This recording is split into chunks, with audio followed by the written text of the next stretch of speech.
এই যে আমরা এই এলাকায় থাকি, আমাদের কোনো পানি পাই না, এই বিষয়ে আপনাদের সামনে কথা বলবেন রাজপথের লড়াকু সৈনিক, আমার মামা, তোমার মামা, রবিউল মামা।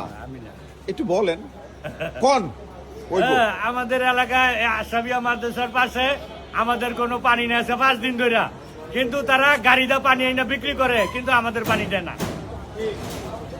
এই পর্যায়ে কথা বলবেন আমাদের সাব্বির ভাই। আমরা আজকে 5 দিন পানি পাই না, সারা রাত জাগনা থাকি। আজকে আমরা ওয়াশ অফিস ঘেরাও করব, স্লোগান একটাই, যারে পামু তারে খামু। এখন কথা বলবেন আমাদের মকা দিয়েন না, এখন আমাদের ইটালি প্রবাসী, আমাদের মহল্লার, আমাদের বড় ভাই কবির ভাই। আমরা আজকে 5 দিন যাবত এখানে পানি পাই না। আমরা পশ্চিম নুরের চলার বাসিন্দার, আমাদের পানি দিতেছে না। পানি অবশ্য গাড়ি পাইতে ওয়াসা বেচতেছে। এখানে কঠিন দুর্নীতি দিয়েছে, এই দুর্নীতি দমন করতে হবে। আমাদেরকে ঠিক মতো পানি দিতে হবে। এনে মাঝে মাঝে 1 লাখ, আবার আমি শুনছি যে ওই আমাদের পাম্পে থেকে নুরের চলায় পানি দিছে, অথচ নুরের চলা থেকে আমাকে এখানে পানি দেয় না।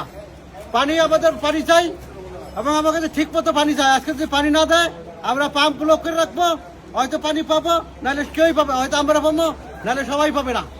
এই আমাদের চাওয়া এবং পাওয়া। না, আসলে পানি ছাড়া কিন্তু থাকা যায় না। তো এই জন্য যারা কর্তৃপক্ষ আছেন, আমি আপনাদেরকে বলবো, যেহেতু পানি ছাড়া থাকা যায় না, এই জন্য মেহেরবানি করে আপনারা এই যে দেখেন মানুষ পানি নিয়ে ঘোরাঘুরি করতেছে। আগামীকালকে আমি মসজিদে ঘোষণা করছি, হ্যাঁ, যে আপনারা এই পানি নেওয়ার জন্য আসবেন না, মসজিদে কাজ চলতেছে। এটা তো ঠিক না।